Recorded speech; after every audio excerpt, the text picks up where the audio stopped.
Welcome back to the Johnson City Living Podcast, where we learn about the people, places, events, and flavors that make Johnson City and the surrounding area just the best daggone place to live in the whole world. Today, we're heading over to beautiful downtown Elizabethton to visit one of our area's most creative spaces, Made on Elk.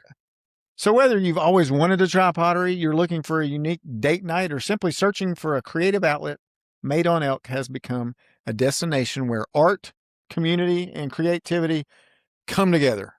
Welcome to the podcast, Ashlee Springer. How are you? Thank you. I'm well. Thank you for asking. Oh, man, I'm excited about this. Marissa says you're a super cool person. Mm-hmm. And so we only allow super cool people on the podcast. Clearly. So welcome to the podcast. Thank you. Thank you. Thank you.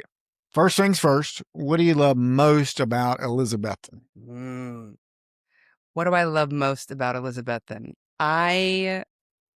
I'm a big walker. I think I like that I just walk it every day. And it's a good perspective, I think, on taking it in. Yeah. Because it's a great place to walk. Yeah. Downtown Main Street is just so really you just nice. get like, you get city, you get, a little bit of outside experience. You go walk around over the river, check on the wildlife, go back to. Yeah. Do you have like a route? Oh yeah. I mean, I have a dog, so we have a very strict, pretty route. Now, do you run into like, the coffee company and get a coffee for your walk? Well, or? we have the dog's routine. Okay. And so we All go about to the dog. places where, my dog is my social partner. And so she likes to get in there and people meet. You want to give her a shout out? So when she's listening, she'll be like, that was Hazy, mine. thank you. But we have the Hazy Walk. Hazy Walk. And then we have lots of stores in town that love Hazy. And so she knows where to go in and where to get treats, where to get lovin'. And so that kind of dictates our more routine, is based on, where she can go in and see her friends. Oh. So it's not where they serve food because she's a dog, but it's a very dog-friendly town. That's cool. The Hazy Walk. At Crossroads, we're animal preferred. Mm-hmm. People are welcome, but we prefer animals. If you're an animal and you can open the door, you're more than welcome. Tolerate humans. Come on. And if you're a human, just stay outside. Wait till the animals are done. Pretty much. But yeah, I've moved to Elizabethton specifically. I just said it weird, Elizabethton, because I was exploring the area and I was charmed by it, and now I get to literally take a walk every day downtown, and it's pretty cool. It is super cool. I love downtown. It's beautiful. It is beautiful. I get to see the ridge of mountains out of my shop window. You got a nice little river running through the town. River running through. Fancy bridge that everybody comes and sees. Really great people. Oh. And I'm not just saying that, but I feel lucky that I have stumbled back into a place where I'm like, oh, you're awesome. You're awesome. Yeah. You're awesome. This is cool. There's good energy down there. The doers. For sure. Now, where'd you grow up? I am originally from Marietta, Georgia, outside Atlanta. Yep. Suburban, upbringing. Not suburban anymore. It's all. Well, you're it's right. all Atlanta. Now that the Braves are in Cobb County, that is just kind of encompassed the whole thing. Pretty much. So I'm thankful I don't live there anymore. My parents have since moved. We don't have to deal with the metro mess. Traffic. Which is, it's traffic. It's crazy. But yeah, it was a good place. We had a good upbringing. And I'm not going to lie, it kind of reminds me of maybe if it would be like to be growing up here now, as far as the way schools were, and you just got involved. Yeah. And I feel really, that feels similar. Yeah. This is the smallest town I've ever lived in, which I had nerves about, just 'cause I'd never done it before. Yeah. But it's great. How did you? So great. Now, so let's talk about the journey of Ashlee Springer. So sure. Marietta to where? Yeah. So Marietta, I went to college in Southern Indiana. Okay. I have a degree in theater. Nice. So that bounced me after college. I went to New York City. I did New York City for 7 years. Oh, wow. In the Broadway industry. How was that? It was wild. It was fun. It was good. It was there in my 20s. I had a lot of great work experience. It's a hard place to live. That's what I've heard, right? It's just hard. But it works for some people. Anyway, so I did my thing there. Any special Broadways we know about that maybe I've seen you worked on? I'm trying to think. When what was I working on? One of the last big jobs I was working on when I was up there was the Aladdin show. Oh, cool. But I mean, yeah, it all kind of blurs together a little bit, but it was a great experience. I just wasn't a city person. Yeah. I realized I was enjoying my time when I would go up out in the woods more than anything else. So I was like, oh, good. I don't think I have to be a lifer. I can be like, move on. So I did. So I did. That's that story.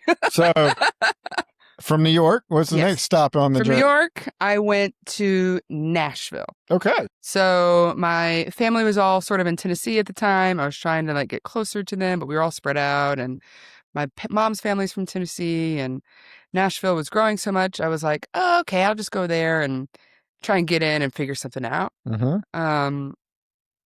And so I was there for about 6 years, met some really great people, but never really felt like I got plugged in. But more importantly, what really ties this back all together in my like journey is that I wasn't ever doing anything creative in Nashville. Really. Okay. I was trying to get plugged in with this here and there, but I had just left living, in this other planet of New York City, which is another world. Yeah. And a very creative business production, like, there was an industry there, different industry. And whereas as much as I knew I couldn't do it for my life, I also was, had a very different perspective on working. Mm-hmm. And so, but I'm thankful for Nashville is kind of giving me like a transitional place to land. And I think if I had, it just kind of helped me really appreciate where I'm at now. And so what was great about Nashville is, as I was just kind of taking some time in between things, I took a pottery class. And so it's when I got back into that pottery class that I was like, oh, ding, ding, ding, ding, ding, ding, ding, ding. We can't not be doing something like not with our hands. We have to be doing something with our hands. Yeah. I just am not a functioning full person unless I am. So I got back into pottery and haven't stopped yet. It's been about 5 years since now. And I am thankful for Nashville for being a very hot, thriving housing market. So I was able to go there as a single artist, broke individual. And I was very fortunate to be able to buy a house, and even more fortunate to sell it for double what I paid for in less than 6 years. Isn't that crazy? So I said, thank you, Nashville. Thank you. I'm going to leave now. I'm going to take this money with me, and I'm going to go open a business somewhere else. Nice. And here I am. Good for you. Yeah. Yeah, not just Nashville. It all doubled. Here, real estate. Well, It's gone through the roof. It's wild. crazy. It is wild. It is wild. But how did you choose Elizabethton? It's a part of my story because I wouldn't have my business without that That influx of cash. Yeah, absolutely. Because of the. Because how do you do it is a good question, right? How do you do it? I don't know. Don't give me money. I'll spend it. That's what I know. I love it. So how did you choose Elizabethton from Nashville? From the area? Yeah. I knew I wanted to stay in Tennessee, but I wanted to get as far northeast as possible to stay close to my family there in Virginia. But I was also really starting to crush on the mountains. And so I explored for about 1.5 years, come out to visit, check out different places. And I just kept finding myself back in Elizabethton. I stayed at like an Airbnb out in Hampton. Mm-hmm. And I'm just like, man, there's something bringing me back here. And so, I got a little house in Carter County and Nice. started talking to people in downtown. And I wasn't planning on necessarily opening the business right away, but just started meeting people, and it just kind of all just started to unfold pretty fast, which is fun, which is cool. And that's like why I'm like, that's why I like it so much. I'm like, you can just get plugged in. Yeah. You can just be like, oh, let's do this thing. Did you have a love for pottery before? I had some experience when I was in college. Okay. But I was a very serious theater student. You look very serious now. You're like, oh, very serious. So serious. And so there's just not time for both. And so I kind of drifted in other ways. But now, Clay's my crush right now. I see that being around for a while. But I think the most important part is that I'm doing something that I'm using this skill set. As you're moving your hands around. These are using the these mandibles. are my strength tools here. And I just like the process. I just like the process of having a process and being able to do my process. Well, tell me about the process. Let's walk through it. Okay, sure. Yeah. Well, first you have to remember how to learn something Mm. and be okay with learning something, which is great. I think that process in itself is really important.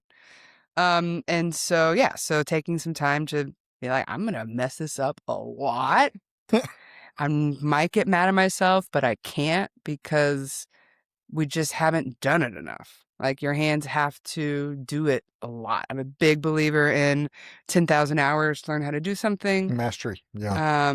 And so, yeah, I think I'm about 10,000 hours on a very basic form, right? So like a lot of pottery, working on the wheel, you think about how much weight of clay you're working with. Okay. And so as a beginner, you start out with like a pound of clay. Okay. And that's good for making a small bowl or a small cup. And the reality is you don't need a whole lot of clay, but it's a good place to start.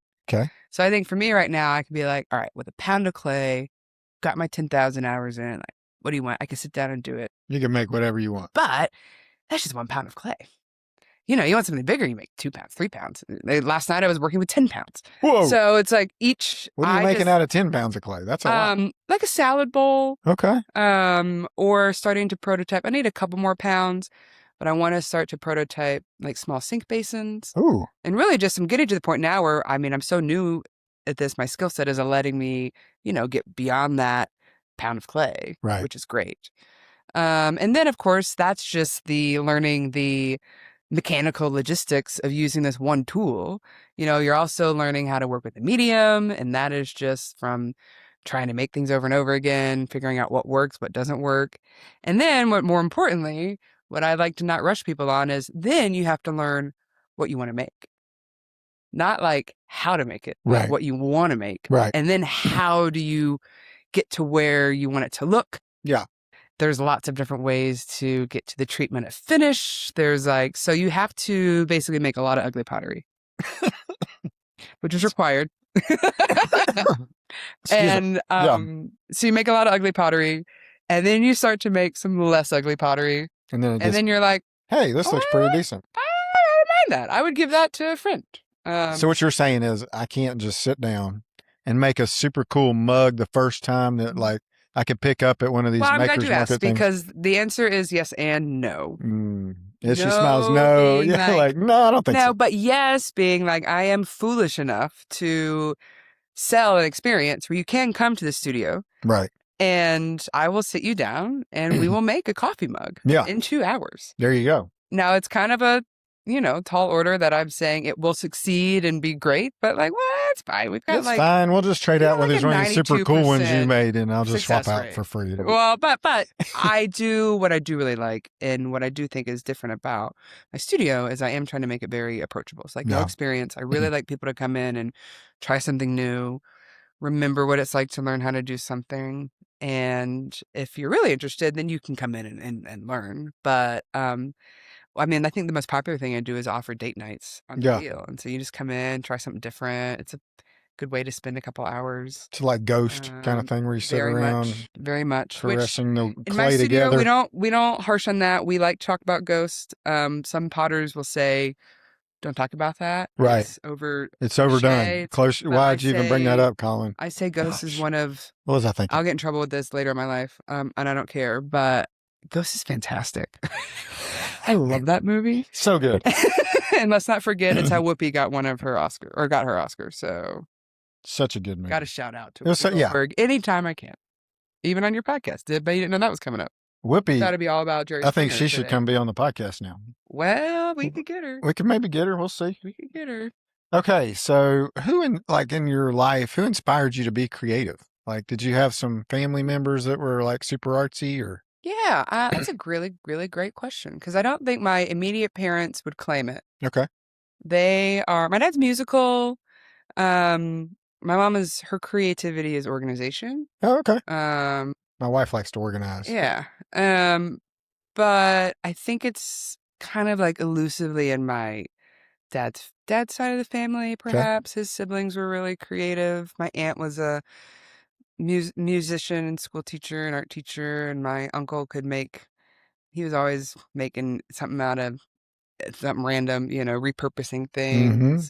But I don't know if that's like a huge influence. I think it was honestly just in my schooling. I always was really fortunate to have really great arts education, like really great. And so it just definitely helped me get through school. Like I'm a good student. But I definitely know I thrive more through school because I had that art outlet. Gotcha. Yeah. And it kept me engaged and interested. And I think that's really probably a lot to do with it. Do you have some words of wisdom for some parents listening, maybe that, like, I want my kids to be creative? Yeah. What would you Let them try encourage? things. Yeah. Just let them try things. Put them in front of stuff. Bring them out to your place. Bring them to my place. Bring them. I mean, what's so cool now is like pottery's very trendy right now, which is great because it makes it really accessible. Yeah. You can go and get a kid's pottery wheel, and mess around. Kids know how to learn. Sure. There are a couple little tricks that, I can help them with, but yeah, I like the real clay, which requires a firing and all that stuff, but there's anything that is a good squish, right? Like modeling clay, Play-Doh, like all of that stuff is very, very easy to get your hands on. You don't have to deal with it. And I think that the more, just since we're sitting here and pontificating, the more we're like screen and Yeah. having to deal with that stuff, I'm like, you need even more time to step away and poke your hands into something. Because that's how I think. Yeah. If I got a lot to process, I'll stand up and walk away and I have to move my body. Yeah. It's not going to happen Right. another way. Yeah, I agree. So That's some good wisdom. Just get them out there getting into it. Get them messy. Get dirty. Get them messy. Art is important. I think it's tough sometimes because people don't always see what it might yield into. But I'm like, it affects a lot of areas. That's cool. I love it. I love it. So from Nashville, did you have the dream, like to have self pottery teaching? I think I was getting there. I was getting there. It was evolving, kind of. I was working out of a community studio, and I was really enjoying how that felt. Really, just like naturally wanting to help people, knowing that having spaces for making is important. We do need that.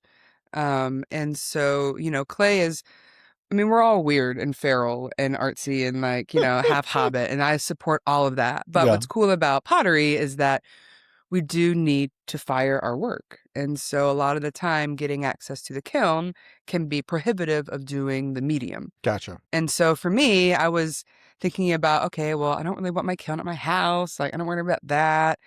It really was thinking about the kiln that kind of motivated starting the business. You're just like, I don't want a big old fireplace at my house all the time. And I don't know. I think it's really good to have a place to go and work. Yeah, I agree. That's valuable for me. Same. I don't work well from home. And so I think that as creatives, are often a little like, I just want to do my own thing, or not sure how I mix up with folks. I'm like, no, do your own thing. But like every once in a while, like peek out of the house and get involved somewhere else. So that's definitely part of the mission of what I'm trying to do, is be like, no, we can all be funky and weird, and we can all still support each other and have spaces to share that this is important. You know? So yeah. What did the shopping for the space look like? How, did you I'm gonna be in downtown, dadgummit? Is that the only place I want to be? Or yes and no. And I think right now, timing is so many things. It was about 4 years ago when I was looking for spaces, and there were a handful available. And so we have a really great Main Street organization, and I just met up with the director, and she kind of helped walk me through it. Not gonna lie. And so, if what I have learned is, like I said, I was nervous. I wasn't from here. I was like, are people going to be okay with that? What are they going to think of me? And I think I can say this safely, but there wasn't a pottery studio. So therefore there was an opening, and they were like, cool, welcome, come on in. Yeah, right. We don't have that here. Had there been 5 of them, there would have been. Well, and I probably wouldn't have tried to do it then, but it just kind of seemed right. And so I just kept moving forward with the conversations. But it was straight up like, saw a sign, call a phone number kind of process. Very, very easy. But also in a way, like, very similar to kind of how I was getting started in New York. Like, New York is the biggest, smallest town ever. It works a lot like a small town, which is cool. Who you know? Well, who you know, but also there are so few people that are from New York City that everyone's like, they understand what it's like to get there and get started. So they're really helpful. And it's a big place, but like I found that because I was in a niche industry, that it was very similar to kind of a little bit of what I'm experiencing on like a, actual small town. Yeah. Which is neat. I think it's hard to navigate that mid-size demographic Right. sometimes. Yeah. Because it's like, it's a little bit big that, people are kind of in their circles. How do you mash them up? You're not doing public transit. You're not literally walking your dog and seeing people at night. You are in your car. Maybe you might meet people through, a restaurant or bar you like to go to, maybe a church, maybe a club, but I don't know, it just feels elusive on how to plug in with people. But when you're in a place that's little, what I recommend to people now, if you move somewhere, here's my recommendation. Move somewhere and open a business in your niche interest, and then you will meet only people that have that niche interest, and you have carefully curated Like your own little community. That's right. Yeah. You're like, these are all my people. I wasn't necessarily planning on that, but it's been a wonderful benefit. So I'm like, oh yeah, you know me by my interests, and I already know I kind of like you because you have some interest in my interests. So like, cool. Anyway. Name Made on Elk. Is that because it's on Elk Avenue? Correct. So if it was like on Walmart Drive, it wouldn't be called Made at Walmart No, Drive. and that was, I'll give credit. I like to shout out credit where it's due, but Courtney, our Main Street director, Yeah. I was like trying to work through what to call it, and she's like, we don't have a whole lot of businesses representing the elk. She's like, we have a lot of Doe River representation. We have a lot of, what's the other Main Street or yeah, it's around, but not a lot of call out on elk. There you go. People were like, well, are you worried if you ever move your business off Elk Avenue? And I'm like, nah. It calls back to where it started. Yeah. And I think the reality just is pottered elks. Technically, I'm not on Elk Avenue right now. I'm on Doe Avenue, but don't tell anybody. I won't tell a word. Visually, it still reads as Elk Avenue, but no. So I like it. It's fast and easy to say. Made on elk. There you go. Short letters, easy for design, fitting it in everywhere. Have you ever have you made an elk out of clay yet? I have yet to make an elk, but that's what we're gonna do. Need a suggestion. There you go. What would you say to somebody who's kind of like, I'm thinking about pottery. I like, I'm listening to this podcast and it sounds cool to make pottery, but I just don't feel like I'm that creative kind of person. Like, I'm not creative, Ashlee. What are you going to tell me? Well, I just struggle with that statement. I would agree. I think we all are. Everyone is. Yeah. I think what I like is, I'll get a couple in, I'll get two couples in, or a small little group, and it's not a fair question, and I'm really trying to break myself out of the habit. It's really hard. But I'll look around and be like, all right, who's going to be good at this? And it's funny. I'm judging all you all. Well, some people, they're just kind of like, oh, yeah, I think I will. And what I like is I like surprising people that think they wouldn't be good at it. Right. And it's, is it easy? No. Is it hard? No. It's just kind of like, it's a feel. Yeah. And what's cool about clay is, it's not just sitting at the wheel and trying to learn how to do that. If that's not your thing, then we take a different approach. We roll coils and build up. We pinch shapes with our hands. We work with slabs. Like if you were to come in for a coffee cup class, I'm going to walk you through step by step. We're going to trace a template. We're going to glue it together like a construction project. And so that is, there are still transferable skills from a lot of other things that we do. And, if you really don't like it, I'm not trying to force it down your throat, but I think it's good to just always, I think it's just good to not forget. And I'm repeating this a little bit, but to not forget how to try something and learn something. Agreed. So first-time visitor, what can they expect? What's it like? Sure. First-time visitor, you're going to come in and be like, wow, man, what happens in this space? Because it seems like a lot of things are going on in this space, which is true, which we can talk more about. But first-time visitor, if you come for an event, I'm going to do a demonstration with you. I'm going to get you in the door. We're going to talk about what we're doing. And then I like to get you in the mix as fast as we can. And so I'm around, I help. And then at the very end, what's kind of fun is if we're on the wheel, we'll pick a piece to save and I will take that through the rest of production.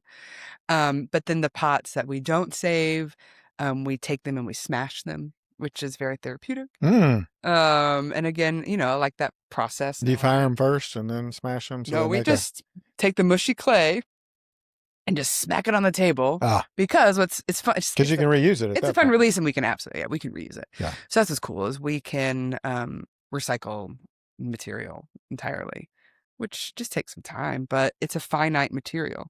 And in fact, just to nerd for a second, we've got one of my favorite clay bodies right now. We finally, they got it made. We had some struggles with clay supply after Helene, and then people are trying to regroup a little bit. And I've got this one clay body that I love, but they are mining a new grain in the mine. So like nationally, we're struggling with this like new type of red art mineral. And so they can't match the recipes. And so I just like to really share that because it is a finite material. Like we're digging it out of the ground and we're not going to have it forever. And so that's important, I think, to remember that, yeah, I mean, we've really overcomplicated mud. Like we've modernized it so much. I know that we can fire this at this temperature. It'll be microwave safe, dishwasher safe. Like that is modern for like the thing that we've been doing the longest, which is the coolest part for me is that you're never going to come up with something original. You're never going to come up with something first. Like who cares? Like that's totally out the window. It's been going on forever making with the clay. Right. So just kind of like take that pressure off. Perfect. Yeah. I'd be like, look what I made. And you're like, yeah, the Mayans made that like 4,000 years ago. Yeah, but it still looks good. But good for you. And your mom will still love you for it. Thanks. That's all I was going for. What's the most popular beginner class that you offer? I do a 3-week intro to wheel class. Okay. And that's it's a slight disservice that it is so short because the reality is 3 weeks, you're not going to really get a whole. You're probably going to need about 8 to 10. We all learn differently.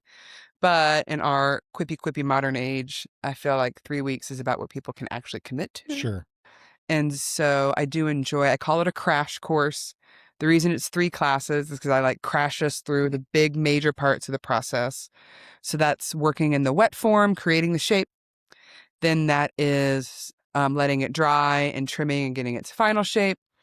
And then it is glazing, which is adding the color. And the glaze is a combination of clay and glass material. And that's what gives it that shine. It gives it that hard finish so it's food safe. And so those are the 3. I mean, I'm skipping a lot in between, but those are like the three big main parts of the process. Okay. So in 3 weeks, we can slam it in. And then just know, if you're really getting into making things, it's going to be a more nebulous timeline. But I really like to, my sort of approach with how I operate the classes is I'll come in, I'll teach you basics. I'm going to teach you how to throw a cylinder. If you can throw a cylinder, you can make anything you want. And then from there, I'm going to be like, okay, well, what do you want to make? So it's not like a prescribed, you're going to walk away with this project that you were forced to make. It's like, no, we're going to get you into the material. We're going to get you learning how, and then you're going to start to make stuff that you want, which is fun. It's fun. It's not too late to start Christmas presents. Hey. But it's about right on time to start Christmas presents. I was going to say, it sounds like a good thing. Hand-built mug workshop. Tell me about a hand-built. Yeah, so that's probably my second most popular class. Okay. And that is something that it's like a one-off session. It's 2.5 hours.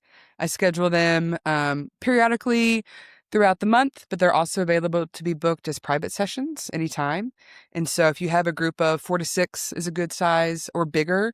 I actually have hosted events all the way up to 30 people. I just take a different approach.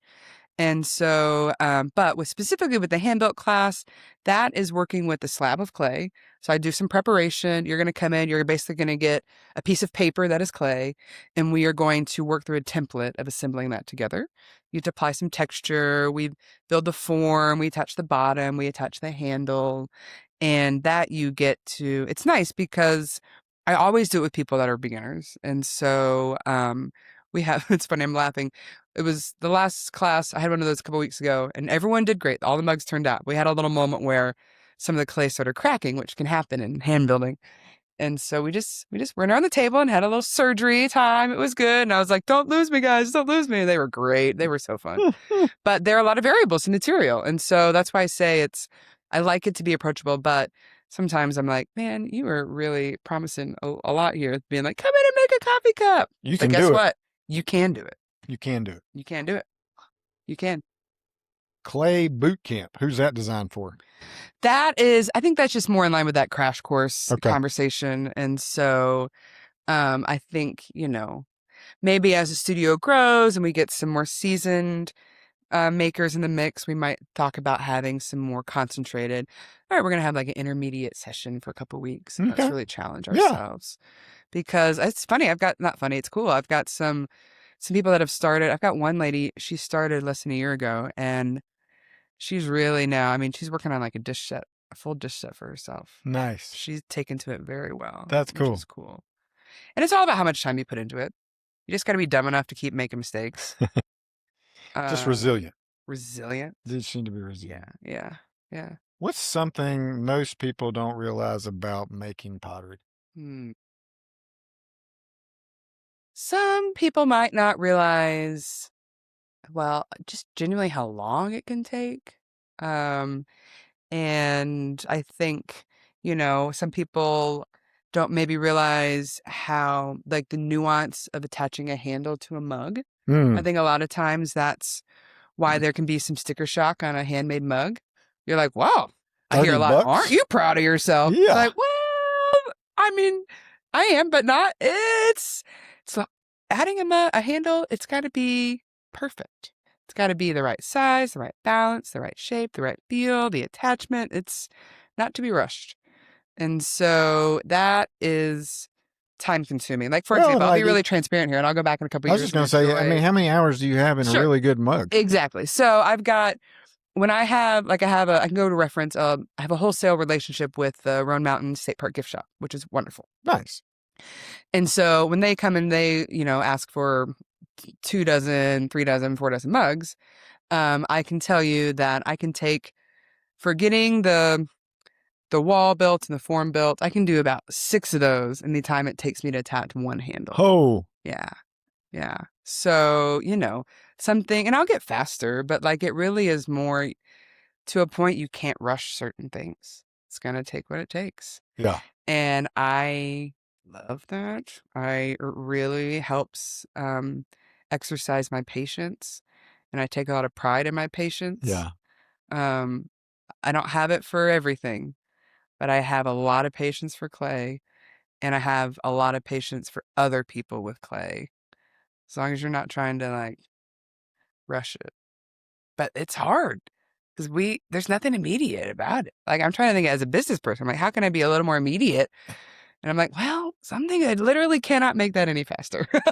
We need to mass produce these things, Ashley. Let's go. Like, well, no, you can't. Yeah. In fact, I think it's a great reminder to be like, no, it will not. I want you to have this, but it's going to take a little time. And every one of them is different, right? Every one of them is different. They're all a little different. You could take the exact same. Like, enjoy some things that take a little time, right? So how many hours does it take you to do a full mug? I would say probably about 40 minutes a mug. Okay, total. And that's, that's me working on about 40 at a time. And so I'm doing things in batch, you work in stages and trying to work on, I try to, So it's an assembly line. I really like learning that kind of process. I'll try to handle like 5 or 6 mugs at once and keep them rotating. And like I said, I really look forward to in a couple of years listening back and be like, oh, look at her numbers. They were so cute then. I'll be like doing 80 in 20 minutes now. Well, it's funny. That's what it'll be. I have a friend who's a potter, and she's a little bit younger than me, but she's got way more experience. And I was talking to her recently, and I was like, what are your numbers? Like, what do you do in a day? She's like, well, I used to do about 15 a day. I'm like, that's good. That's good. I was like, what are you doing now? She was like, I'm almost embarrassed to say that it's 80. So you're right. Like you learn tricks and you learn how to, like, just work. I like to think about efficiency in my work. It's Yeah. fun. I don't like to rush. It's not rushing. It's not Right. be fast, but it's And just your mind me. was probably blown on one side of it, and on the other Yeah. side, super inspired. Absolutely. You're like, whoa, I didn't know Yeah. you could do 80. And okay, Yeah. somebody can do it. Kind of like the Right. 4-minute mile, right? I mean, like sure. nobody ran a 4-minute mile till Roger Bannister, and then they were like, oh, it can be done. Well, it can be done. Here we go. Let's do it. Exactly. Tell us about the art bar events. Yeah, that's great. So Art Bar, and actually this will kind of tie in too, because I do have Made on Elk. That's my pottery studio. But I am at a community art center space, and that is Crossroads Craftworks. Okay. And so that is where on first Fridays in the summer, to pair up with our downtown Main Street First Friday events, we've been hosting Art Bar. And so Art Bar is just a very casual evening of craft.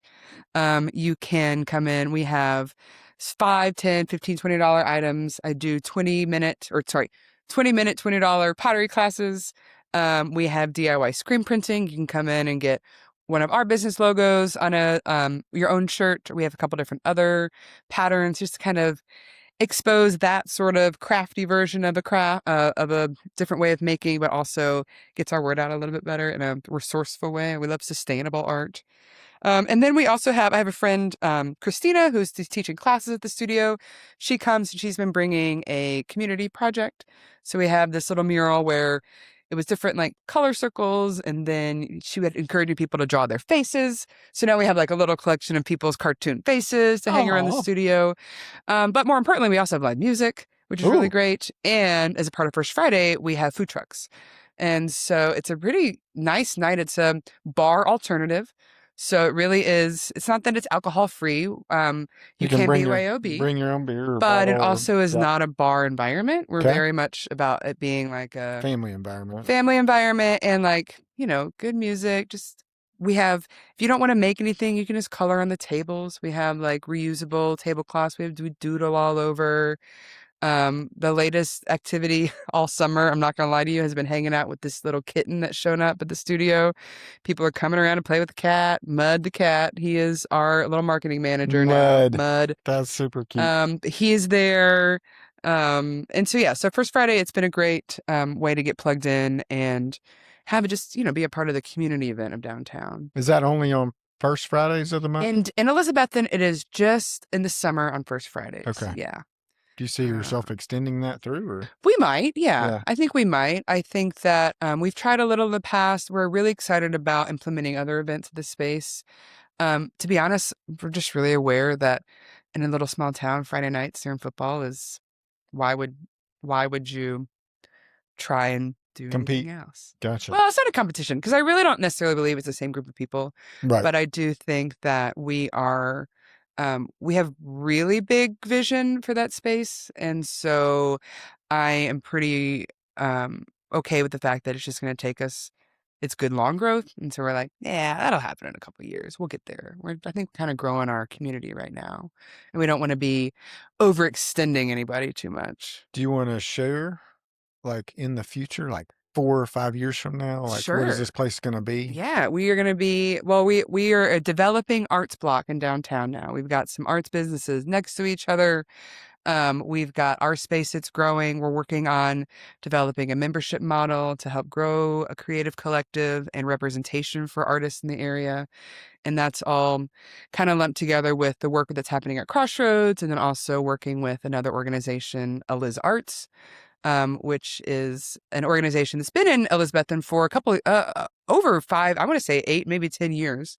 And they were just helping continue to grow that organization to be a place for arts connection, because it's a very creative community.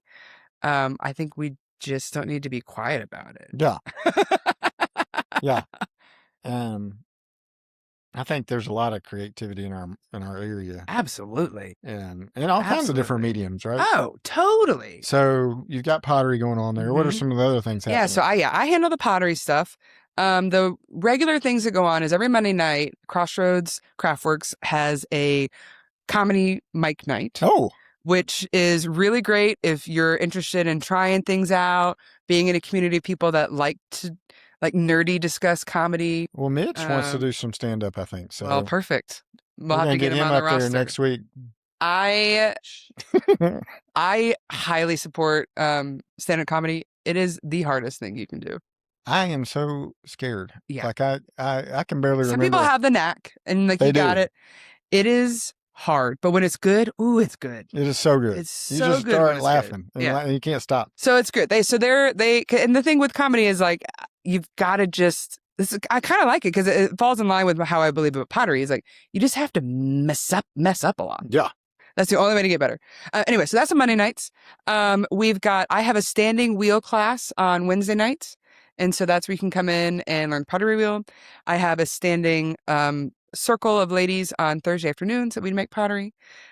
We've got on the weekends, on the second Saturday of every month, we always have a maker's market. Okay. And so that brings in other vendors. They have 10 by 10 tents. We also vend out our table spaces. And so it's a really great starter market. Or I mean, not even starter, but if you're trying to get things out, or if you just want to kind of get to know more about us, it's a really great day. It's a good community day. And it's really been growing this year, which is cool. So those are our consistent things: is the comedy, the pottery, the market. Now we also each month we have an Art for Wellness night once a month. That is free, and that's hosted by Nash Acuna of Carter County Drug Prevention. And so that is just it's very chill. She'll have some sort of drawing or painting. You don't need to bring anything. You just bring yourself. And that is a really nice night. We're trying to get more programming like that throughout the month. I do a kids clay play session on the last Friday of every month, and that's designed for 2 to 5-year-olds to just come in and make a mess. That's fun. It's like muddy water table. It's a blast. And then, we have other people coming in to teach. We have a woman who teaches stained glass classes. Ooh. We have a lady who is hosting paint nights and like craft nights. Coming up, she has like a still life painting class, which sounds really cool. And we're eager just to be getting started with having more people come in and do weird, cool stuff. We also have like events. So there will be, there's a girl hosting metal and punk, like all ages music shows, like real scrappy garage style, which if it's your thing, it's your thing. I can tolerate it from about 2 parking lots over, but I really like that it happens. It's just, I don't like noise, but I'm not cool. So it's okay. I'm not cool, and that's fine. It's cool that it happens. Pretty sure that you're pretty cool. Well, don't get me wrong. I kind of think that being not cool is pretty cool. So, and then it's a venue space. So, other people can come in and use the space if they'd like to for different events. There's a lot going on. There's a lot going on. There's a lot going on. What's your favorite? We need a podcast. Yeah. We'll just do it. We'll do it there. Yeah. What is your favorite thing about it? My favorite thing about it is or your favorite thing you do. Like, what's all of it? Yeah. I think my favorite thing about it is that we're getting to try and do it. Like, having moved around a little bit, I can't think of a place where I've ever been where I've been able to get plugged in, have a cool space, and get to make something happen. I think it's the figuring it out part. On top of, I really like making pots right now, and I really like seeing other people have outlets for whatever their clay is, right? So for the comics, for them to have their outlet, for what we lovingly call the punk kids, like I love it for them. I don't need to be there. I love it for them. I love talking about it. I love telling people about it. I'll be at home, but that's okay. Preferred. But I think what I like is the cross section of different mediums, because art can be very cliquey and very divided, and we do have different needs. So like we have physical different space needs, we have physical different ways we need our outlet. But right now, for better or worse, we're foolish enough to slam a lot of it under a roof, and we just move things around and make it work. I think that's where you're getting. That's where the community comes from. Exactly. And you all are getting stronger and better off of each other. Exactly. I think it's cool. Has there been like a student story that's like really stuck with you? I think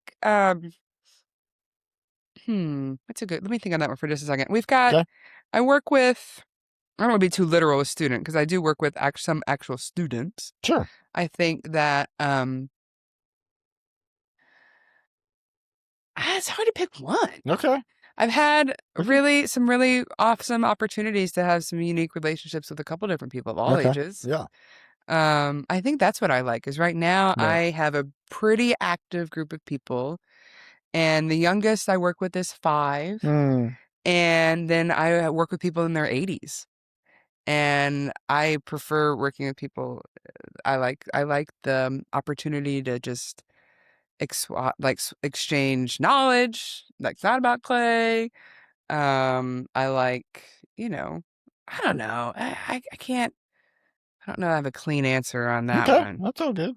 Nothing buzzworthy out there. Any super funny stories coming out of the I Made on mean, Elk? sure, always. I mean, we have a cat that falls in mud about every day, named Oh, Mud. That's name Mud. pretty. I mean, that's just good entertainment. That is so good. Oh, funny stories. I mean, we laugh a lot. I gotta say that. We definitely laugh a lot. And That's a big part that's of the therapeutic studio. too, right? I mean, Yeah. there's a lot of therapy that goes Yeah. into laughter and Yeah. pottery and Yeah. just And expressing. and like when you get down and you get your hands moving, then you just you get a little more comfortable, and that's fun. I think there's Um, something too about being in the dirt, like working your yes. hands in the dirt. And so Yeah. clay comes from the ground. It's basically dirt, Absolutely. just a fancy kind of dirt It's just that you fancy source dirt. from some sort of Yep. vein on the south side of, Right. Yep. Rhodesia or somewhere. Yeah. Yeah. No, it's true. Um, Because I think in my retirement age, I might garden. Get that. I don't know if I want to bend over, but it's that same. get that little seat you roll around on. Yeah, it's good for Raised beds. it's leveling for all your. It's I don't have all the big words, but it levels you Grounding. out. It's grounding. It's grounding. Yeah. Yeah. Okay. Um, and how's the community like in Elizabethton really supporting you, and how can they more so? Yeah, that's a great question. I think right now what's cool is we're really finding our people, which is nice because that's the benefit of doing something niche. And so I think in a way, I maybe just like to respond to that is we are actively working to make more room and to be able to answer questions and accept help, which is great. Because I think that takes a while to make sure you're kind of working with the right people, and there's always an ebb and flow. But I think right now, we have a great group of people, and so we're almost at like a good problem, like, oh, cool, we need to like get them here and keep them involved Right. and help them feed what we're trying to do too, because it's not going to happen with just a singular person. Right. And so I'm very thankful for my upbringing of always working with like creatives, because I do feel like I have I prioritize what I always say, leaving room for the artistic temperament. Mm. And so I think sometimes artists can get a rap of like being difficult or whatnot. And all I say to you is you have to leave room for some temperament. We're all weird. 100%. So I think you're sitting across from the weirdest dude in town. sure. But what I appreciate is like, cool, you just account for that. Yep. Make a little space for Yep. it. We can all still move forward, and we don't even necessarily all have to love each other. Just some mutual respect and a common goal, I think. Yeah. Love helps, but like, I like genuine. So like, I can still work alongside you if, we have a common goal. Sure. And so yeah, just remembering that and knowing that it's all good, but none of that's fast. Yeah. Which is also, I mean, again, it's pottery's patience. Pottery is patience. I love it. All right. You ready for the lightning round? Yeah, hit me. Here it comes. We need some like the lightning round. All right. What's your favorite thing to create? Ooh. That seems broad. This Favorite is thing lightning round. I know. You get me wrong. Sorry. I can't talk fast. I'm just messing with you. Lightning round. I have an answer. Ask me one more time. What's my favorite thing to do? Lightning round. What's your favorite thing to create? Right now, I'm really hung up on making framed custom mirrors. Ooh. So I make the frame out of clay. What? And then I recycle and cut the mirror to go on the inside. Yes. Which 3 will be available. I don't know when this goes out, but 3 are available Friday night in Johnson City at the 5x5 Festival. What? Which is their first Friday event in August. 5x5 The festival. 5x5 festival. I don't know how many years it's been happening, but it's through the Johnson City Public Art. Okay. And they do a big call. Yeah. They provide artists with 5x5 wooden panels, and artists can turn back 3. They do a big art display. They sell everything at a flat $25. What? That money fundraises and lets the Spring Arts Festival be free for vendors. That's cool. So I made some mirrors, just a small plug. I Nice. retail them around $50 or $60. So they're gonna be half off. Half off at 5x5. Friday, 5x5. Friday at 5:55 p.m. Boom. You heard it here, Johnson City Living Podcast. Coffee or tea? Coffee. Wheel throwing or hand building? Ooh, I really don't like to choose, but today I'm going to say wheel throwing. I know. But it's not better or worse than hand building. Mug or bowl to make? A mug. I like doing handles. Okay. Yeah. What about a pitcher? Oh, I think I'm working on being in that scale. So it's like that more weight. That's situation. like a 5-pound. Yeah, you're right. Good guess. Well, I was just thinking about how heavy it is. Yeah. Favorite local restaurant in Elizabethton? Favorite local restaurant in Elizabethton is,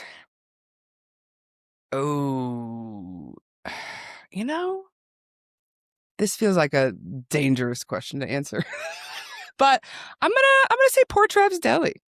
Poor Trav's Deli. Yeah, Tell us about Poor Trav. Sub. I don't know if I know much more about that, but you go in there, you get a steamed little sub. The guys behind the counter are really chill. So I drive by that place frequently, and I haven't stopped in. Go in there. There's a place that used to be in Johnson City called Poor Richard's. Okay. And I don't know if Trav and Richard were brothers and they're both poor or what, but they used to make these steamed sandwiches that were unreal. They have to be. So there's like the Hearty Hoagie, the Super Hoagie, the General. Okay, there's some common. It's a very similar thing. Okay. Yeah. What I like about it, it's like an old school. It reminds me of like more of a New York City deli. Yeah. Short menu. Yep. You're gonna get like 1 through 7. You're gonna get they have a pumpernickel. Yes. They have a white and wheat, I think. And it's just like, it's all steamed and all hot, wrapped up in foil. They're pretty fast. So good. Okay. Yeah. What would have been your second one? Because you didn't want to make somebody mad. So well, I don't give somebody else a shout out. Well, I don't like to sing. I'll answer this. What do I frequently eat the most for lunch? Sometimes is the coffee company. Oh yeah. Solid. So great. It is so good. And they're super supportive of Made on Elk. So like, I love that. Frankie's been on here. And she's a friend. Great. So yeah. But she rocks. I mean, that's a secret. She's great. Hey, have you ever had a hot dog from Jay's Corner dog joint? I have not had a hot dog. I've had the wings though. Wings are good. Okay. I just didn't know. I was hoping to get some background on the hot dog. On the hot dog. I don't have background on the hot dog. Favorite downtown Elizabethton shop? I'm going to have to say Wicked Wit. And I can have a quick story why. Wicked Wit? Wicked Wit. It's a mouthful. It is, it's a longer, I think I forget the full title, but the Wicked Wit, Whitney is the owner. And it's call back to my dog Hazy. It's one of Hazy's favorite places to go. And it's on the same block as our studio, but it's across the street. And a couple of weeks ago, I had Hazy at the shop and she was getting bored because I was too focused working on something. And she walked herself down to Whitney's store by herself.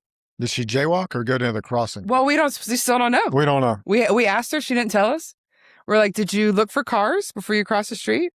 She was so proud of herself. She's like, look, Mom, I walked to Whit's house. And I was like, yeah, you did. But she has got, she's just a lovely person. But she's got a harness on all the animals, man. They just flock.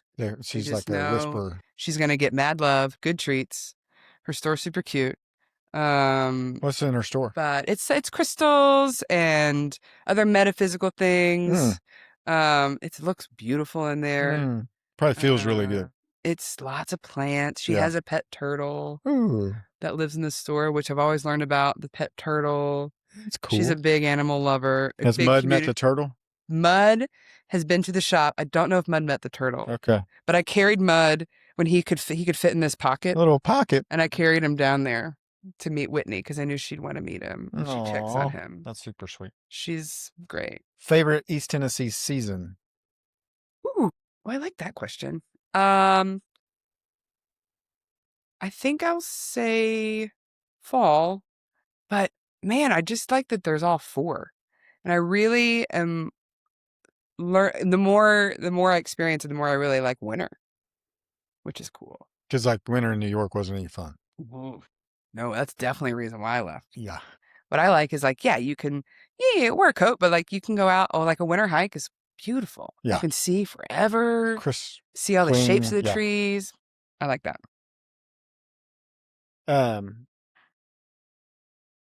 Creative hobby everybody should try.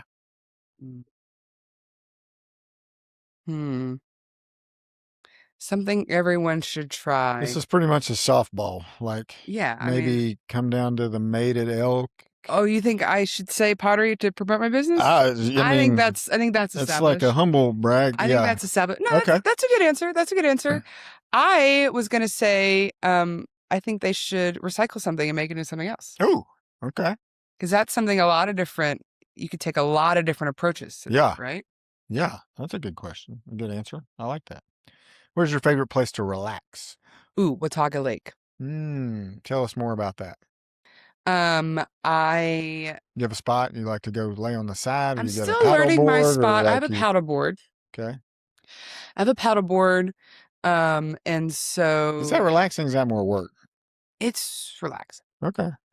I learned recently that I was using mine more as a float, which is relaxing. Yeah. I'm not high adventure, but if you get enough air in there, and then you can stand it, it's not so bad. Sure. But I like to go and just chill, get out, sit on the beach for a little bit, Yeah. lay on the water, like lay on the boat on the water, swim around. I stand up some. I like to swim if I'm with other people, but dim little fishies are in the water. I like company of others around me swimming. But just getting out and enjoy. I mean, it's so beautiful. It's so relaxed. Talk about a recharge. That's a recharge. And I heard Watauga Lake's, isn't it shark free? I mean, yeah. That's what I heard. There's no sharks, which is good. Well, it makes it a little more easy to relax. It does. Yeah. It does. One word that describes made on elk.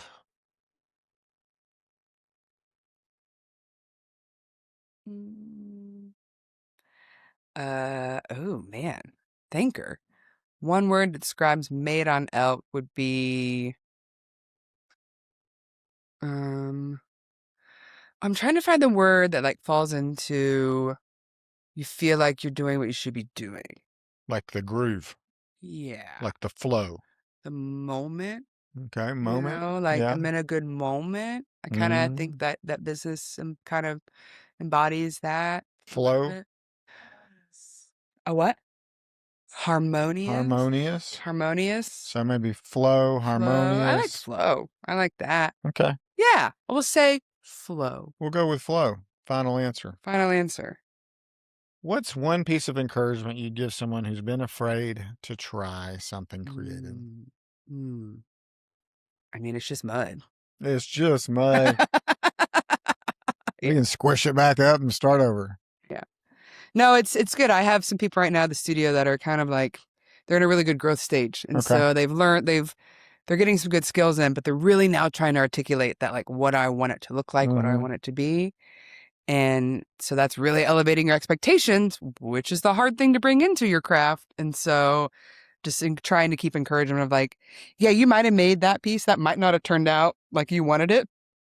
But look at everything we just learned through that. Just do it one more. Go do it again. Yeah. And just be like, no, just go do it again. Do it again. Like, here's a hammer. Smash it. Go do it again. Like, it can't be so precious. Gotcha. Yeah. That's how I answer that.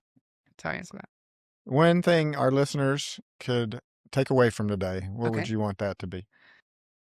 I would like them to remember that there is cool creative energy happening down at Crossroads Craftworks and through Made on Elk at my business, and that we are really interested in getting you plugged in. How can our listeners connect with you? Yeah, absolutely. So you on the socials? I am on socials at Made on Elk. That's going to connect you. I also have a website. You can go book classes on my website. Nice. And then the Crossroads Craftworks has a really strong newsletter that we're keeping out. I'm trying to grow that. Okay. That list of people, because that's going to give you a rundown of mostly everything that's happening artsy wise in downtown. That's Tony's organizing that. It's pretty solid. So So yeah, those are some actionable things. Follow me on socials. Look for Mud the Cat on socials. He's our little media man. Check out the website for classes. Believe it or not, we're kind of getting into holidays, so know that we're also going to be a good destination for shopping. There you go. We've got a little gallery space with currently about 18 artists, and I'd love to grow that to at least 30 by Christmas time. Okay, So, that's cool. yeah. You got a lot going on. We do. I do. I have a lot going on. We have a lot going on. Yeah. But it all seems so not like related. Yeah. But yeah, there's things happening down there. Don't say there's something going on in downtown Elizabeth. Oh, we definitely know that's not the case. We got things going on. We got things going on. Well, thank you for taking a little time away from what all you got going on to come hang out with me on the podcast and Mitch and Marissa over here. Yeah. And, I appreciate it. I think it sounds just like a lovely space. It sounds like it's going to be a lot of fun. I'm going to come make a mug. I'm going to blow your mind at how good. Like my achieverness wants to just get in there and I see. I'm going to show you, lady. I'm going to make the best daggone mug you've ever seen in about. All right. So we'll have a competitive 6 months themed event. Yeah, I like that. That's good. That's good. It'll be fun. Nah, so that's fine. It'll be great. Okay, so cool. In the show notes, click on the links. Come meet Ashlee. She is a wonderful person. I think you guys will have a blast there. Make it a date night. Bring your kids. Let them get creative. Mm-hmm. Come meet the cat. Mm-hmm. And thank you so much for listening. Share it with somebody who's afraid to make a mug or a bowl or something. Yeah. And say, look, you can do it. You can do it. You can do it. So thanks again for listening. Have a great day.